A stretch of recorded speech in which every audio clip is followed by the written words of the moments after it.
The Power of Your Subconscious Mind by Joseph Murphy in Hindi। क्या आपको पता है आपके मन के दो भाग हैं? आपका मन दरअसल में एक है, किंतु इसके दो स्पष्ट भाग हैं।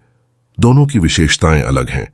सभी बुद्धिमान लोगों को मालूम है कि दोनों की विभागों को एक रेखा अलग करती है। दोनों के कार्य बुनियादी रूप से एक दूसरे से अलग हैं। प्रत्येक विभाग को अलग अलग विशिष्ट शक्तियां और गुण मिले हैं। दोनों की पद्धति आपके मन के कामों को सामान्यतः दो पालों में बांट देती है। एक उद्देश्य मूलक मन और दूसरा व्यक्ति मूलक मन, चेतन मन और अवचेतन मन। दूसरे शब्दों में, जो सतह पर दिखाई देता है, यानी जो आप दिखाई देते हो, और दूसरा आपके अंदर का मन जो आपके अंदर है, दिखता नहीं।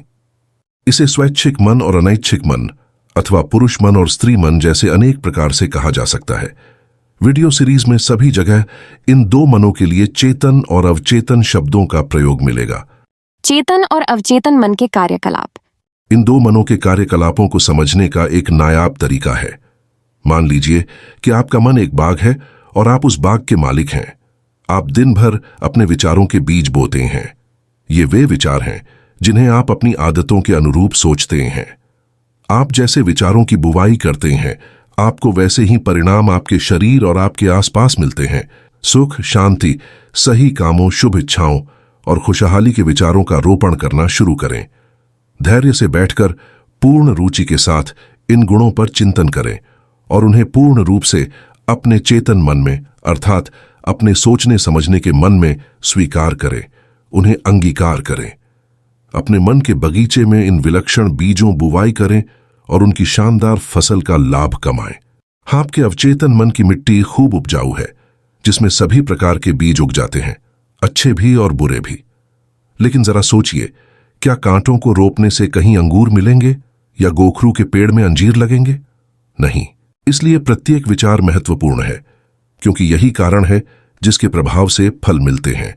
इसलिए यह जरूरी है कि आप अपने विचारों पर नियंत्रण रखें, जिससे कि आपको वही परिणाम प्राप्त हो जैसा आप चाहते हैं। जब आपका मन सही रास्ते पर चलने लगेगा, जब आप सच को समझना शुरू कर देंगे, जब आपके अवचेतन मन में रचनात्मक, मधुर और शांतिपूर्ण विचार जमा होने लगेंगे, तब आपके अवचेतन मन की जादुई शक्ति में प्रतिक्रिया होगी और आपके जीवन में मधुर परिस्थितियां पैदा होंगी। आपके आसपास का वातावरण सहज बन जाएगा। प्रत्येक कार्य में सफलता मिलती जाएगी। जब आप अपने सोचने विचारने पर नियंत्रण शुरू कर देंगे, तो आपका अवचेतन मन इस शक्ति का उपयोग अपनी समस्या या परेशानी में भी कर पाएगा। दूसरे शब्दों में, आप वस्तुतः उस अनंत शक्ति और सर्वशक्तिमान नियम के सजग अनुयायी बन जाएंगे जो समस्त संसार को चलायमान रखता है। आप जहां रहते हैं, वहां चारों ओर देखेंगे तो आप पाएंगे कि अधिकांश लोग शून्य जगत में रहते हैं और विवेकपूर्ण एवं ज्ञानी जन अभिलाषापूर्ण, अर्थपूर्ण जीवन को चुनते हैं। याद रखें, अर्थपूर्ण जीवन अर्थात आपके विचार, आपकी कल्पनाएं और आपकी भावनाएं ही आपके शून्य जगत का निर्माण करती हैं। इसलिए यही रचनात्मक शक्ति और वह सब कुछ जो आप अपने जीवन में देखते हैं, उसे जाने अनजाने में आपके भीतर के मन ने बनाया है। आपके चेतन और अवचेतन मन के आदान प्रदान का ज्ञान आपके संपूर्ण जीवन को बदल सकता है। अपने आसपास की दशा बदलने के लिए आपको उसके कारण को बदलना होगा। अधिकांश लोग दशा और परिस्थिति बदलने के लिए उसी पर विचार करना शुरू कर देते हैं। विवाद, उलझन, अभाव, इन बंधनों को दूर करने के लिए आपको उनके कारण को, अर्थात उस तरीके को बदलना होगा जिसके जरिए आप चेतन मन का उपयोग कर रहे हैं। दूसरे शब्दों में, जिस दिशा में आप सोच रहे हैं और मन का प्रयोग कर रहे हैं, उसे बदलना होगा। आप असीमित दौलत के अथाह सागर में रह रहे हैं। आपका अवचेतन मन आपके विचारों के प्रति बहुत नाजुक है, तुरंत सक्रिय हो जाता है। आपके विचार ही वह शक्तिपुंज है जिसके माध्यम से आपके अवचेतन मन की अपरिमित बुद्धि, ज्ञान, महत्वपूर्ण शक्तियां और ऊर्जाएं निर्गत होती हैं। आपके मन के नियमों का व्यवहारिक प्रयोग, जैसा कि इस पुस्तक के प्रत्येक अध्याय में दिया गया है, आपके जीवन में अभावों को दूर करके संपन्नता लाएगा, भय को दूर करके विश्वास लाएगा, विवाद के जगह सौहार्द लाएगा, विफलता के स्थान पर सफलता लाएगा और जीवन से उन्मुक्त होकर खुशहाल जीवन प्रदान करेगा। निश्चित रूप से मानसिक, भावनात्मक और भौतिक सुख सुविधा के संदर्भ में इससे बड़ी उपलब्धि और क्या हो सकती है। अधिकांश वैज्ञानिक, कलाकार, कवि व साहित्यकार, गायक, लेखक एवं आविष्कारकों में चेतन और अवचेतन मन के बारे में बहुत गहन समझदारी पाई जाती है। एक समय था जब प्रसिद्ध गायक कैरूसो को मंच पर जाने में डर लगता था।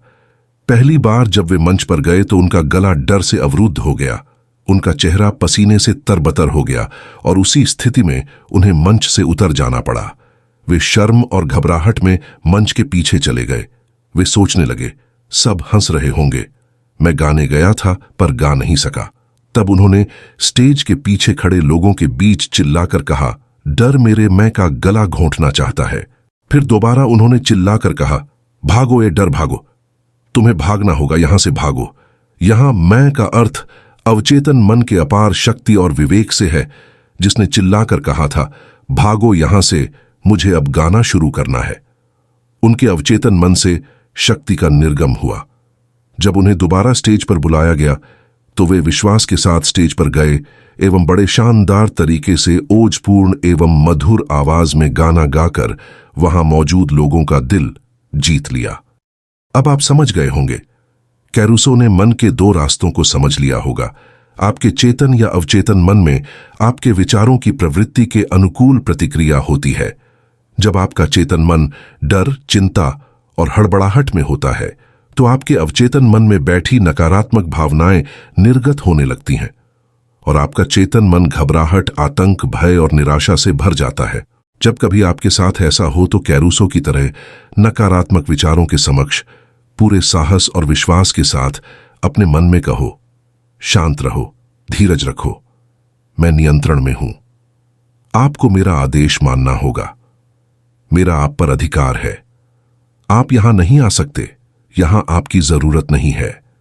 यह बड़ा अजूबा और रोचक होगा जब आप खुद अपने आप को कहते हुए देखेंगे कि करीब विश्वास और संयम से आप नकारात्मक विचारों को भगाकर मन को फिर से शांत, मधुर और सौहार्दपूर्ण बनाते हैं।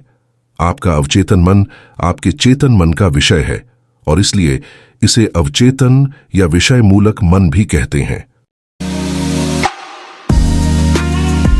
मिले हैं वीडियो के अगले भाग में। हमेशा खुश रहिए और ईश्वर को धन्यवाद कहते रहिए। वीडियो सीरीज के पिछले भाग का लिंक डिस्क्रिप्शन बॉक्स में है।